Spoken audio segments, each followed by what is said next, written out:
Uma produção. Bruá. Lição número 14. Espumante.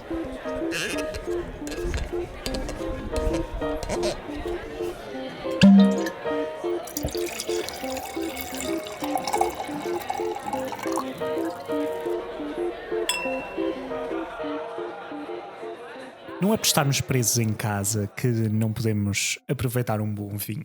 Como qualquer um de vocês que já tenha ouvido o sumo de uva sabe, sempre fui apologista de que não devemos guardar as garrafas para o dia em que fazemos anos ou para a altura de Natal, e bem pelo contrário, devemos abrir o que temos sempre que quisermos partilhar momentos especiais com aqueles que nos são queridos.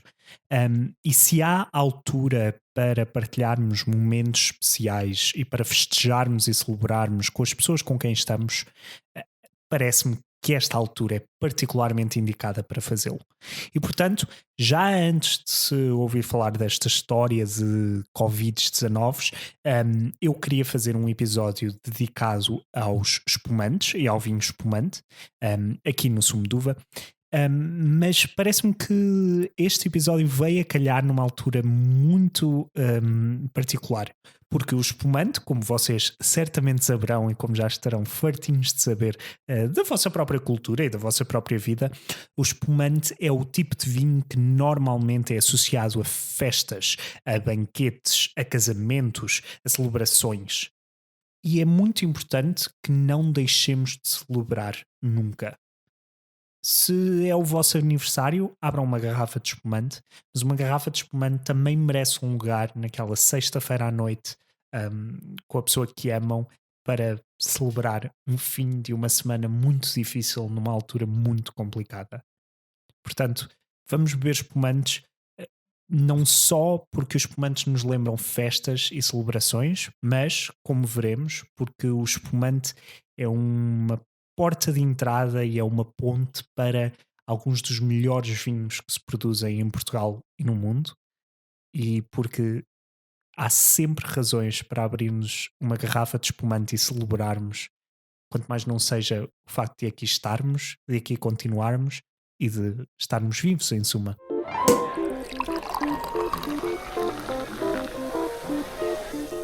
Voltando um bocadinho à história, como tem sido o meu costume aqui no Sumo de Uva, a verdade é que há registros de vinho espumante ou vinho gasificado, vinho com bolhas, desde a altura dos gregos e desde a altura dos romanos. Só que nessa altura esta não era uma coisa que se considerasse uma qualidade no vinho, bem pelo contrário, é considerada uma falha. E o que é que se veio a perceber? Que mais ou menos até ao século XV o vinho espumante, dizem-nos os registros da época, eram considerados como falhas, como vinhos mal produzidos, vinhos que não tinham resultado. Ou seja, o que se tentava fazer era criar vinho de mesa, das mil e uma maneiras que vocês já conhecem e que já falámos neste podcast. Tentava-se fazer vinho de mesa, mas por alguma razão o vinho acabava com estas bolhas que não eram de forma alguma uma ideia atrativa. Ninguém queria estar a beber vinho com bolhas ou com gás. Não é nada particularmente interessante, ou não era nada particularmente interessante. Até que há uma região em França, uma região de produção de vinho chamada região de Champagne, que não significa nada mais, nada menos do que campo. E na região de Champagne começam-se a produzir estes vinhos não inicialmente por acidente, lá está, ou seja, inicialmente a carbonização destes vinhos, já estou a dar aqui um bocadinho de spoiler pela razão pela qual isto acontece por acidente, mas a carbonização destes vinhos inicialmente era algo por acidental, mas depois passa a ser uma coisa relativamente atrativa nos vinhos, e aqueles vinhos começam a ter sucesso e começamos a falar de champanhes, e aparecem casas depois no século XIX, ou seja, vamos avançando um bocadinho, começa a aparecer uma indústria de vinho champanhe, de vinho na região de Champagne, quer seja a Veuve Clicquot, quer seja a Krug, quer seja a Pommery, ou seja, quer seja a Bollinger, ou seja, casas de vinho espumante que ainda hoje aqui andam e que são associadas com luxo e celebração e etc. No século XIX começam a produzir espumantes, nomeadamente vinhos champanhe, porque torna-se uma região, uma denominação de origem protegida, ou denominação de origem controlada, aliás, naquela região, e portanto o vinho espumante só se chama champanhe se vier da região de Champagne, se tiver a sua appellation d'origine contrôlée. E basicamente o que acontece é que daí isto começa a ser associado com luxo, celebração, festa, etc. E estes vinhos tornam-se muito conhecidos. Mas o que é que acontece efetivamente para a carbonização destes vinhos surgir um pouco como acidente? A resposta é muito simples e a resposta tem a ver com as vinhas ou as vinhas e as castas que se usavam, aliás, para produzir vinho de champanhe. Os primeiros vinhos da região de Champagne usavam Pinot Noir. Pinot Noir que, para todos os efeitos, é uma casta com um teor de açúcar, ou que pode obter um teor de açúcar, dependendo da sua maturação na vinha, bastante elevado, face a outros vinhos. Ou seja, é uma uva dita doce.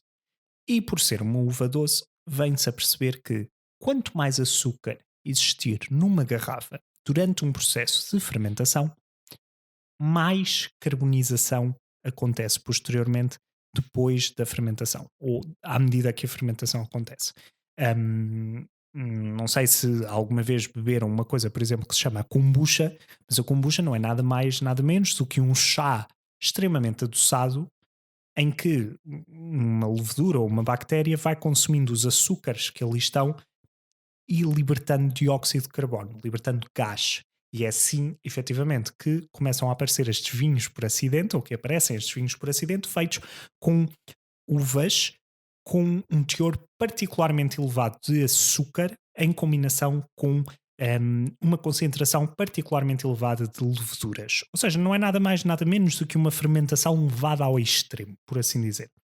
E, portanto, os primeiros vinhos espumantes nesta região de Champagne e posteriormente no resto do mundo, porque isto tudo depois torna-se uma moda e aparecem os cavas na Espanha e outros vinhos, os astis na Itália, outros vinhos espumantes muito conhecidos por todo o mundo. Mas para esta produção ocorrer de propósito, por assim dizer, ou seja, para efetivamente se produzir, se verificar uma carbonização elevada nas garrafas, o que acontece é que os produtores do vinho deixam o vinho fermentar até meio, como normalmente numa cuba ou num contentor grande, por assim dizer, e depois engarrafam o vinho antes de a fermentação estar completa. Isto é importante.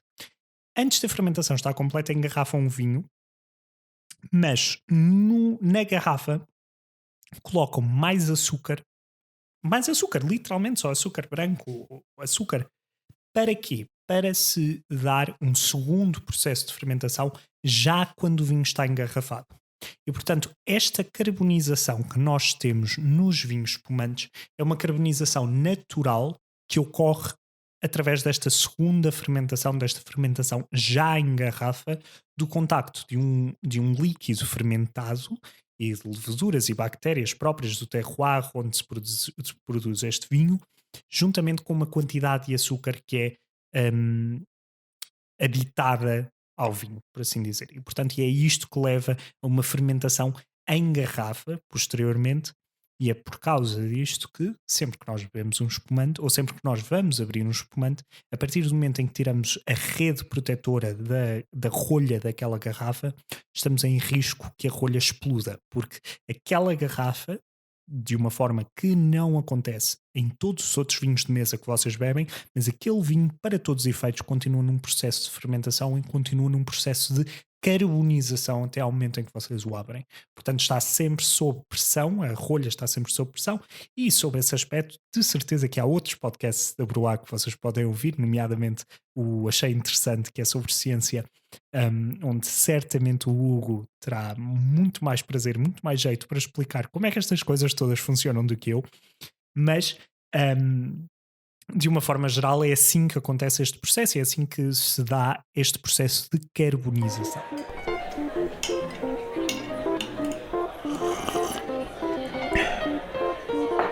E Agora que já falámos um bocadinho de espumantes e já falámos um bocadinho de como é que a tal espuma e como é que a tal bolha se desenvolve, vamos falar um bocadinho de porque é que isto é tão interessante. E porque é que é interessante, efetivamente?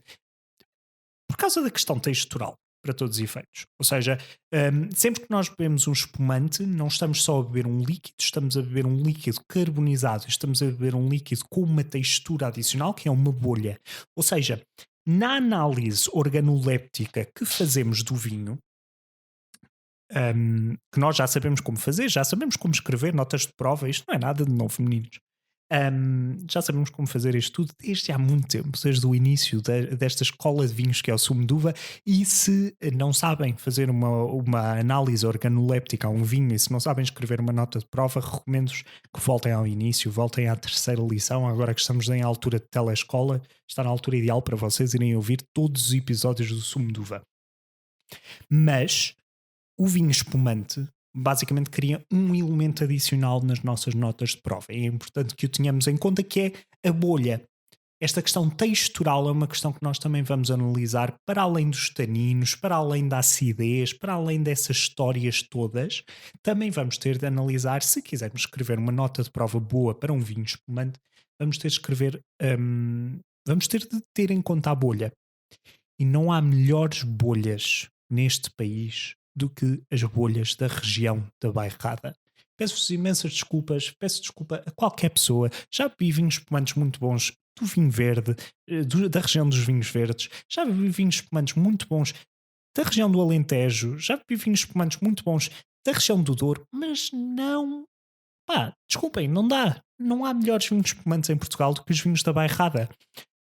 E efetivamente há uma razão para isso, e há uma especialização de algumas castas, nomeadamente da Baga, que vocês já sabem que é a minha casta preferida. E aliás, nós já experimentámos um espumante de Baga do Pingo Doce, que dá 10-0 a qualquer espumante rasca francês que vocês vão comprar. Desculpem, mas dá.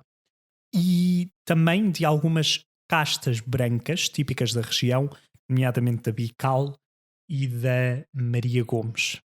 Há nomes muito engraçados de castas de vinho, como vocês agora já perceberam, neste país.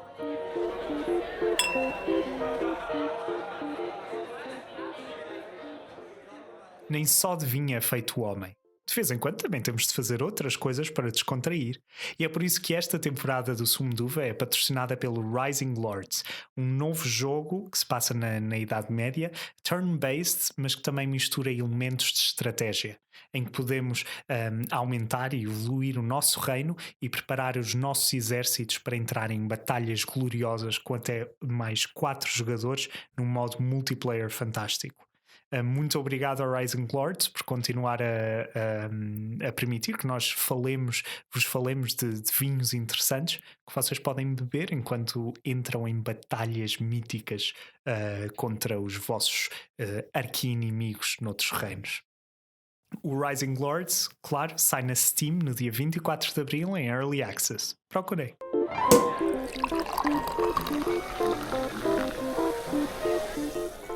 Isto tudo para dizer que aquilo que vos trago hoje aqui ao sumo de uva, o primeiro vinho que eu vos trago hoje aqui ao sumo de uva, e hoje vamos por partes porque quero falar um bocadinho de cada vinho, especialmente o primeiro vinho que vos trago hoje é um espumante tradicional da Bairrada. É um espumante de vinho branco. Isto é algo que eu já falei noutro episódio e que, portanto, não sinto a necessidade de voltar a mencionar aqui, mas os vinhos espumantes podem ser feitos com vinho com uvas brancas ou com uvas tintas. Se forem feitos com uvas tintas, podemos ou não tirar-lhes a pele a uma determinada altura e, portanto, também podemos ter espumante rosé. Mas o primeiro espumante que aqui temos é um espumante branco. É aquilo a que chamamos um Blanc de Blanc. E é um espumante das Caves de São João. As Caves de São João, que são uma instituição da Bairrada, nomeadamente de Anadia, aliás, e são umas caves que me são muito queridas a mim, porque muitos vinhos que se bebiam lá em casa quando eu era mais novo eram das Caves de São João. E portanto, o que temos hoje das Caves de São João é um espumante bruto, método clássico, reserva 2016. Ora, o que é que isto significa? aqui muitos termos para decifrar. Método clássico é este tal método em que se faz uma segunda fermentação do vinho espumante na garrafa com açúcar adicionado. Espumante bruto não é tão doce como os outros, ou seja, é um espumante que, para todos os efeitos, embora tenha este teor elevado de açúcar, não tem um teor tão elevado de açúcar como um espumante meio seco, como um espumante seco, meio seco ou doce, semidoce ou doce, aliás, isso depois depende das marcas, etc. Mas vocês bebendo um espumante bruto sabem que, em princípio, estamos a falar da uva pura e dura, não estamos a falar de nenhum doce ou nenhum açúcar adicionado. Eu gosto disto, para mim isto é bom. Eu não gosto muito de coisas doces em geral, mas um espumante bruto para mim é algo que me agrada particularmente porque efetivamente é uma forma de expressão da uva, sobretudo. Mas, como é óbvio, há espumantes muito bons doces. Os italianos, por exemplo, fazem bons espumantes doces, os Astis, um, e portanto recomendo-vos que explorem, que vão ver, etc. Este nosso espumante bruto da Cave de São João é um espumante típico da Bairrada, é um espumante de uvas brancas, e portanto é um Blanc de Blanc, como disse já, e neste caso é feito maioritariamente com Bical e com Maria Gomes, ou seja, duas castas típicas brancas, típicas da região da Bairrada. E o que é que temos? Temos um vinho que olhamos para ele, é de um amarelo muito forte, pá, peço desculpa pela expressão, efetivamente parece urina, mas é esse tipo de amarelo, um amarelo super forte, super arrojado, um, e vemos logo uma bolha muito forte que se desenvolve no topo do copo, ou seja, no topo do líquido, por assim dizer, temos esta bolha muito forte. Agora, cheiremos? Genial. Cheira a limão, sobretudo cheira a limão. Essa é a primeira nota que me vem aqui, e essa é uma nota muito típica do vinho espumante, estas notas cítricas mais florais, etc., porque efetivamente este segundo processo de fermentação das garrafas nos ditos métodos clássicos é isso sobretudo que vem à tona com estes vinhos. São tons mais florais, muito cítricos. Neste caso é um claro tom a limão, mas também um tom a uma mineralidade que eu já tenho vindo a associar com vinhos da Bairrada e que continuo a associar com vinhos da Bairrada e que se nota particularmente bem nos espumantes, que é este. Que é uma mineralidade muito própria, uma salinidade, por assim dizer, se quiserem, pelo menos para mim é uma salinidade que se nota um bocadinho no nariz, até tem um cheiro um bocadinho salgado, é normal. E também, mas é um limão doce. Eu sei que isto é estranho, mas vocês se calhar já provaram algum bolo com limão, isto é um bocadinho este cheiro que tem. Isto também é outra coisa que acontece muito com os vinhos espumantes, que é tem sempre, ou costumam ter estas notas muito próprias da pastelaria, por assim dizer. E isso nota-se, aqui nota-se perfeitamente. Vamos então provar. Pau! Um ataque imediato deste limão, deste doce.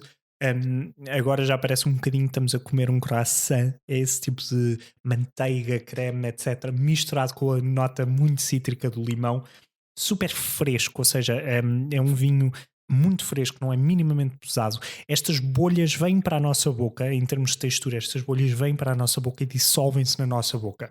E isto lembram-se daqueles chocolates? Havia uns chocolates há uns tempos da Nestlé, há uns anos, que a pessoa comia e aquilo tinha umas espécies de bolhinhas que se desfaziam na boca. Isto é um bocadinho isso.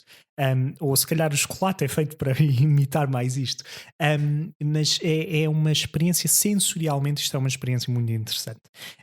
Tem uma acidez, tem uma boa acidez, tem um bom final, onde perdura esta nota de limão, um vinho muito bem conseguido e um espumante típico da Bairrada. Com o que é que eu juntaria isto? Pá, com leitão.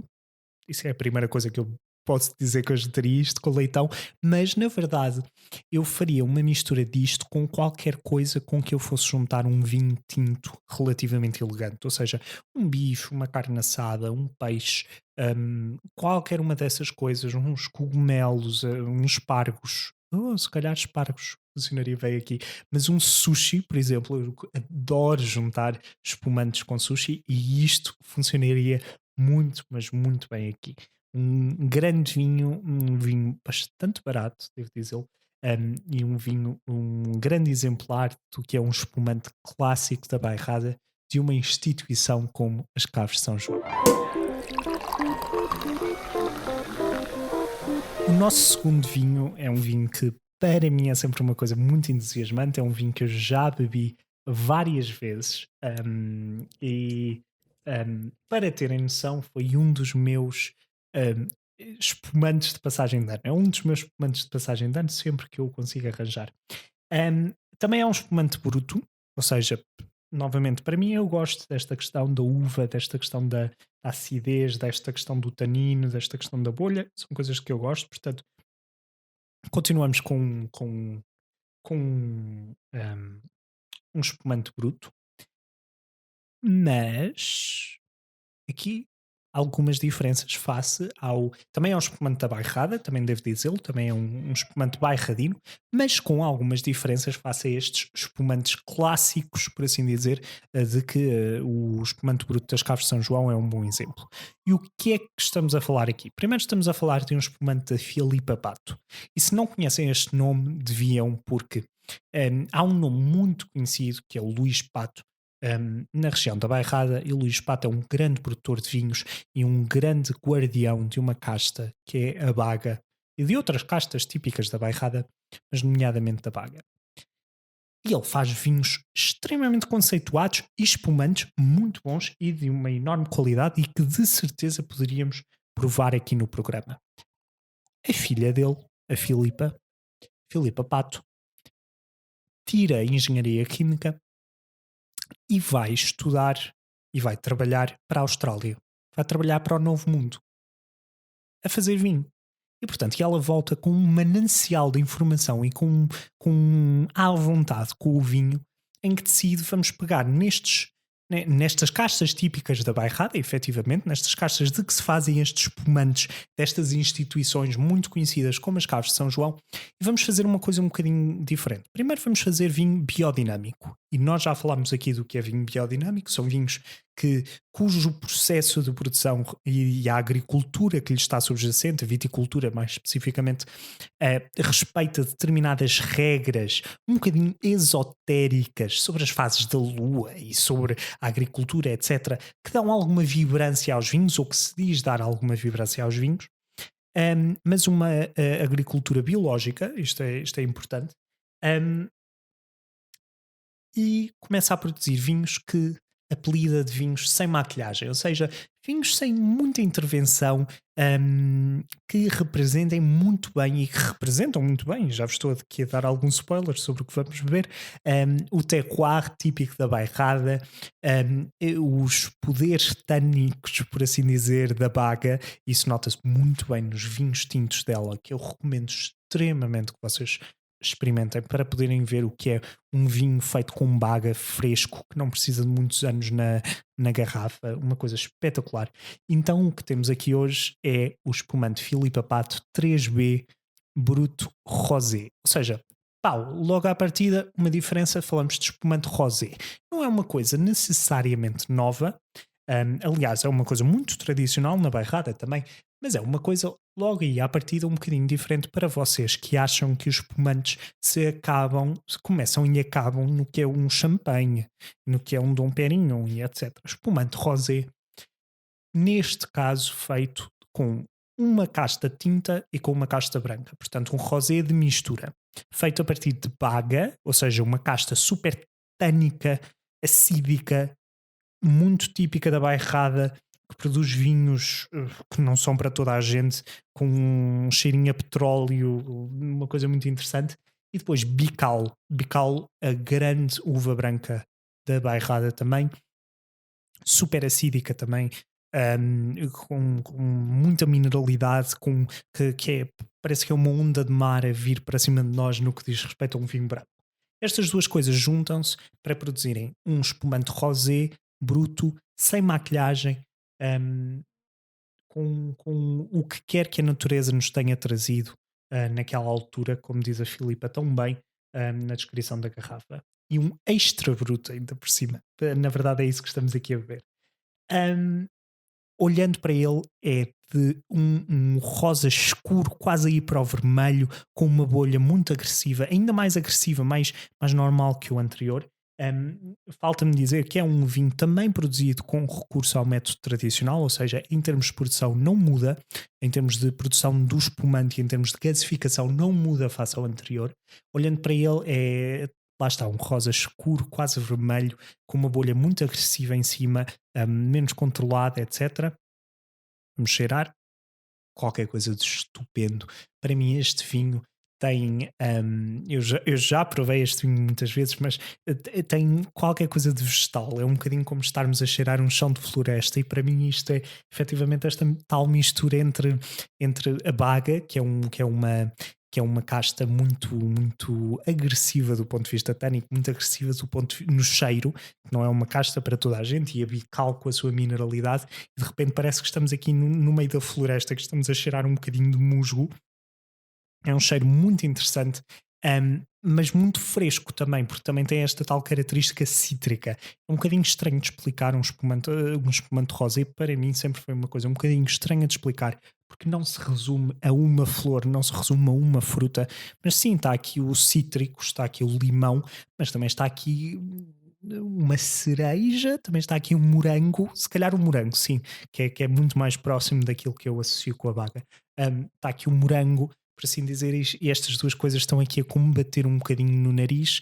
É super fresco, em termos de nariz, e vamos provar. Cortante, por causa desta questão do ácido, da questão da mineralidade. É forte na boca, num bom sentido. Não é forte em teor alcoólico, nenhum destes vinhos é muito forte em teor alcoólico, mas é fresco, é um vinho que imediatamente a pessoa nota que está a beber uma coisa que pede algum respeito. Um, Novamente, esta mistura muito interessante do morango, do limão, etc. Uma coisa muito interessante na boca. Mais limão ainda, ou seja, mais próximo do espumante tradicional, do espumante branco, cortante com a sua fermentação, bruto, um, bastante tânico. A bolha um bocadinho mais agressiva do que a bolha anterior. Não sei exatamente porque ele está, não sou perito, mas mais agressiva, anda mais um bocadinho na boca. Este já pede comida. O anterior, se calhar, eu já poderia beber sozinho, etc. Como, sei lá, para uma celebração, etc. Mas este aqui já pede comida. Ou poderia pedir um doce, uma coisa muito doce, com isto ficaria muito bem. Mas este também pede comida. Em suma, um vinho, pá, excelente, com um final excelente, e muito interessante e muito emblemático destas características tão estranhas, por assim dizer, das castas típicas da Bairrada, mas também de uma agricultura biodinâmica, de uma agricultura, e de uma produção sem maquilhagem, sem tretas, um vinho muito bom e que resulta aqui muito bem.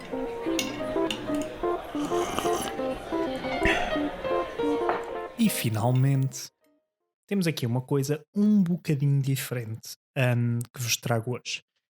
Uma coisa um bocadinho diferente porque cumpre, ou quebra um conjunto de regras que nós tínhamos até agora aqui no programa, e é uma coisa um bocadinho diferente. Primeiro é o primeiro vinho natural que efetivamente nós bebemos aqui. Vinho natural no sentido em que hum, não tem intervenção. É o que a uva dá e pronto, como verão. Hum, Segunda coisa, ou seja, não tem aditivos, não tem sulfitos. É um vinho que tudo o que tiver vem da uva. É agricultura biológica certificada, agricultura ecológica. Portanto, logo aí, vinho natural. Pau. Segunda coisa, é um vinho espanhol, nomeadamente perto de Valência, um, e é um vinho das bodegas Cueva, que ficam em La Portera Requenha. Peço desculpa porque não sou nada bom a falar espanhol, mas das bodegas Cueva, nomeadamente o Joy Ancestral. Terceira coisa, este Joy Ancestral é um vinho laranja. Nós falámos de vinhos laranjas no primeiro episódio do podcast, na nossa primeira lição, mas talvez não se lembrem do que é isto e, portanto, eu corrijo. Ou eu ajudo-vos, por assim dizer, para que percebam. tive de vir aqui às minhas cábulas, mas hum, na produção de vinho branco, nós produzimos o vinho com castas brancas, mas tiramos a casta da uva, a casta, a pele da uva. Tiramos a pele da uva para que se possa, para que não haja uma evolução de taninos que vêm da pele das uvas, porque normalmente os taninos são coisas que nós não queremos no vinho branco, dizem os peritos. No vinho laranja, nós temos uva branca, mas em que o processo de fermentação é feito com a pele da uva lá. E é isso que dá este tom laranja ao vinho. Portanto, um vinho laranja, aqui à nossa frente, espumante. Mas é um espumante um bocadinho diferente. Ou seja, em vez de ser um espumante feito com recurso a um método tradicional, e o método tradicional é o vinho fermenta, depois de ser fermentado, vai fazer uma segunda fermentação em que se adiciona açúcar na garrafa. Neste caso, este vinho é aquilo que se chama um pétillant naturel. Pétillant natural, que literalmente significa um gasoso natural, por assim dizer, porque é feito com aquilo que se chama o método ancestral. E o método ancestral é o método de produção de vinho espumante que aparece no século XVI, em que o vinho não acaba a primeira fermentação antes de ser posto na garrafa, com o açúcar. Portanto, hum, há uma segunda fermentação do vinho, que não é bem a segunda, continua a ser a primeira, por assim dizer, mas como já acontece na garrafa, é uma fermentação muito mais controlada, portanto a bolha, logo à partida, nós sabemos, não é tão forte como no dito método tradicional, como na maior parte dos espumantes a que estamos habituados, mas é um processo de criação de vinho espumante que tem encontrado muitos fãs nesta história do vinho natural, porque pode ser feito até sem a adição de açúcar. E quando não se adiciona açúcar num método ancestral, estamos perante um pétillant natural, que é este caso, ou seja, este vinho é produzido sem a adição de açúcar na segunda fermentação. Qualquer carbonização que aconteça dentro da garrafa é única e exclusivamente fruto do facto de que esta carbonização acontece num ambiente controlado e com pressão, que é uma garrafa de vinho. Portanto, o que é que temos aqui? Uma coisa um bocadinho estranha das Bodegas Cueva, que é um vinho laranja feito com Tardana e Macabeu, que são castas típicas na produção de espumante branco espanhol, ou seja, são castas típicas de espumante branco, mas produzidos de acordo com estes princípios do vinho natural, logo para começar com o vinho laranja, ou seja, com a pele da uva lá, e como um pétillant naturel, método ancestral, sem adição de açúcar, só o que a uva nos dá, só o que a garrafa nos dá. Portanto, daí eu querer trazer este vinho aqui ao programa, porque é a desconstrução perfeita do que é um espumante, que é vamos fazer um espumante, mas tem estas intervenções todas que nós fazemos, que nós pomos no vinho quando fazemos espumantes. Eu acho que isso é uma coisa muito interessante e acho que é uma forma muito gira de olhar para os vinhos naturais. Ahm, e logo, olhando para o vinho, efetivamente a laranja é quase aí para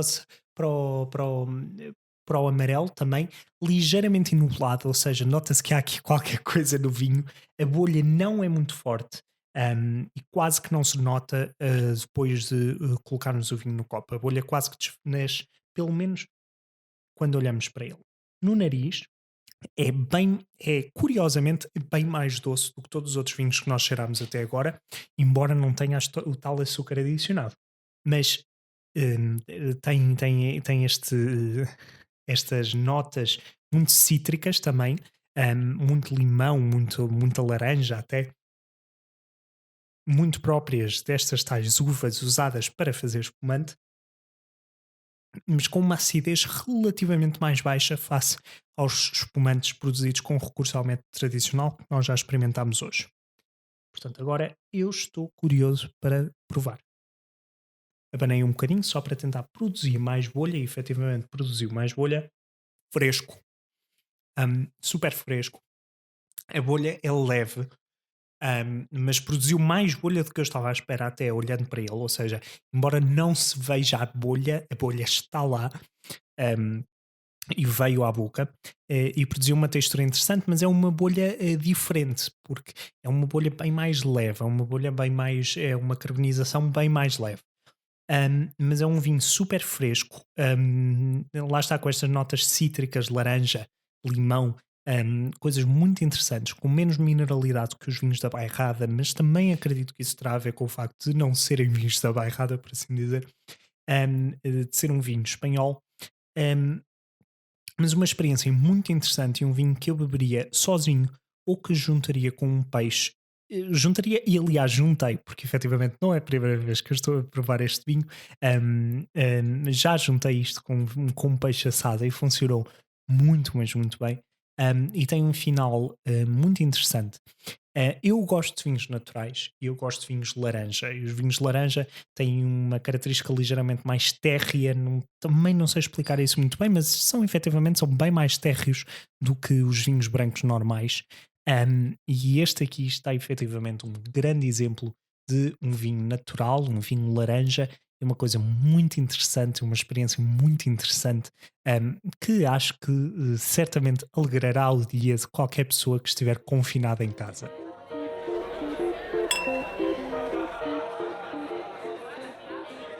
Acaba assim a nossa pequena incursão e introdução pelo mundo dos vinhos espumantes. E posso, não posso acabar o episódio sem voltar a dizer: temos sempre razões para celebrar e temos sempre razões para abrir um espumante hum, e bebê-lo, mesmo que não seja o nosso aniversário, mesmo que não seja o nosso casamento, mesmo que não seja um dia especial, há sempre um momento para se beber espumante e há sempre um momento digno de um espumante. Porque a nossa vida, apesar de tudo, continua a ser digna de espumantes e continua a ser digna destes momentos bonitos. Continuem a apoiar as vossas garrafeiras. Comprem pela internet, se possível, liguem. O negócio continua. Continuamos a poder comprar vinhos bons, coisas novas, à distância, mesmo que seja à distância. E há muitas garrafeiras que continuam a mandar vinhos para casa se precisarem de dicas, mas se também tiverem as dicas, as vossas próprias dicas e sugestões, no Twitter e no Instagram encontram-me sempre como Vai Afonso. Mandem perguntas, sugestões, críticas, que também gosto de as ouvir. Tudo o que quiserem. E vamos continuando a beber, vamos continuando a provar e vamos continuando a partilhar estes momentos especiais. Até lá, bons copos e, neste caso, bons espumantes.